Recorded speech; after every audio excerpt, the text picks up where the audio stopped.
Starlight beings, welcome back and happy Halloween. Now today we have a little bit of a different video. So a little while ago I posted on my Twitter and posted on my Instagram asking you guys if you wanted a conspiracy theory video basically themed around Shane Dawson's conspiracy theories because I'm really into that right now and I just really like his videos in general. So I got an overwhelming yes.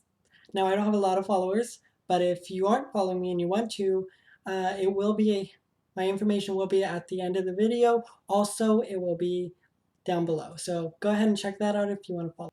So let's get the video started.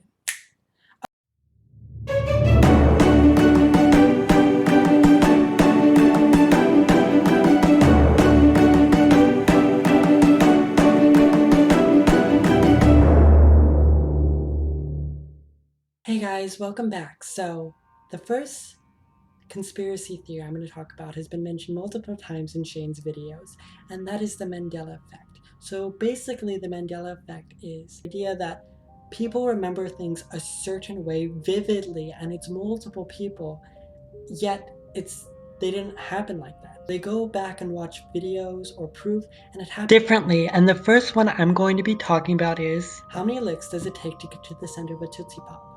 Well, looking back on those videos, apparently it doesn't say that. Apparently it says, how many licks does it take to get to the Tootsie Roll center of a Tootsie Pop? This is a small one, and most people be like, well, it isn't that big of a thing. Some people may have just forgotten.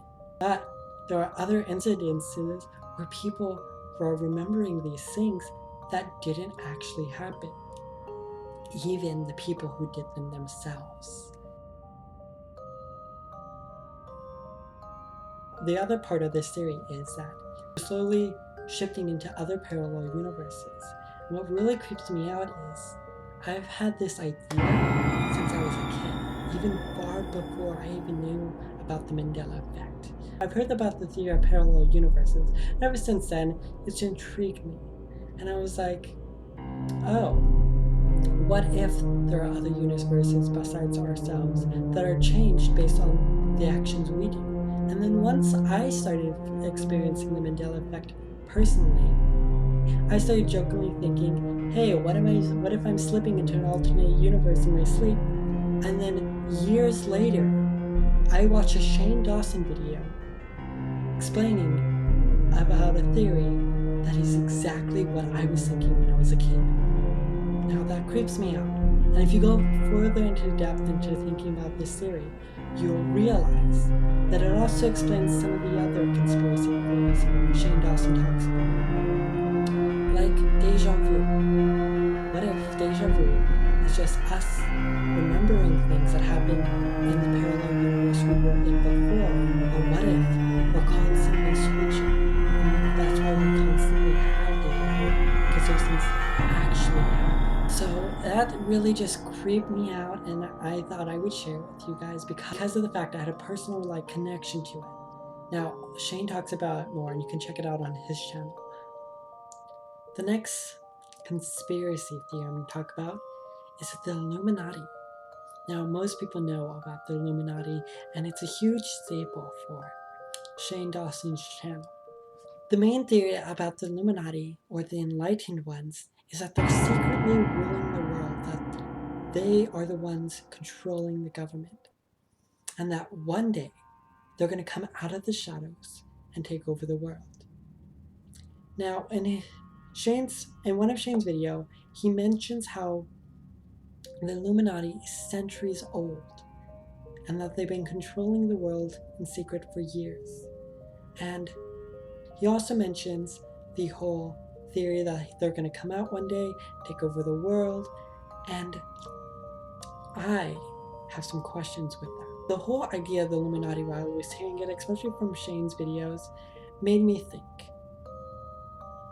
If the Illuminati is controlling the government secretly from in the shadows, and they control everything that happens, and they're the ones who are really in charge, why do they need to take over the world if they're already in charge of it? So, it made me think, what if the Illuminati created conspiracy theories? If they're really centuries old, What if the Illuminati created the idea that they're going to try and rule the world one day and come out of the shadows so that people wouldn't be haunted? Now, that really creeps me out, because what if they created conspiracy theorists so that people wouldn't take them seriously, and even if they did, they would be focused on a wild goose chase rather than trying to figure out what the Illuminati's real objectives are. Now, if I end up dead, this Illuminati, this government, save me, look into it, because this is really creeping me out right now.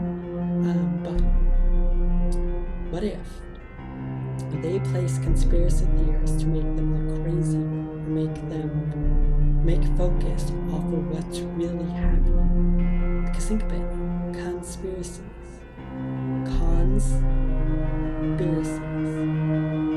The name itself makes you think fake. Cons, fake man, someone that is trying to con you, someone that's trying to take advantage of you and believe in something that is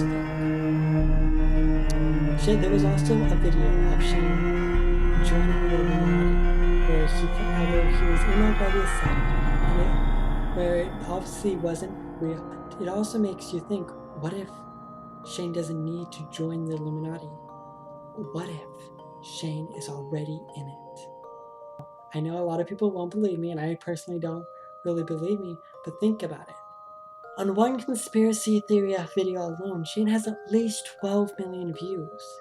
Shane is in a place where he can give false information about what the Illuminati is about and distract people, which is a main theory objective is to distract people from what's actually going on.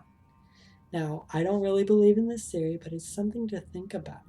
What if he is actually on the Illuminati's payroll? What if he's distracting us from all that's really going on? That's just something to think about, okay? The final theory I'm going to be talking about isn't a theory at all. And it has nothing to do with Shane Dawson. It's going to be a personal ghost story. Now, this is very real, and it's happened to me. It also happened to my family. So, this also happened when I was really, really young, so I don't have a lot of memories about this event, and my family probably has more. But I used to live in a haunted house. Going into the house, we didn't really have the idea that it was haunted. I found out later that my mom knew very well that it was haunted, and some very, very dark stuff happened in that house, but we had no idea, like us children. So my mom kind of didn't want to talk about it, mainly because she didn't want us as kids to be knowing that it might be haunted, making stuff up, or just thinking things and blaming it on a ghost. So we didn't go in knowing that it was haunted. But so things would happen in that house that scared the living shit out of everyone. So my personal experience with the haunting that I can vividly remember is, so I shared a room with my brother, and we had bunk beds, and I slept on the top, and there was a railing because I was constantly falling off, and that's a whole nother topic entirely. But I vividly remember seeing a ghost, and now this ghost was a girl.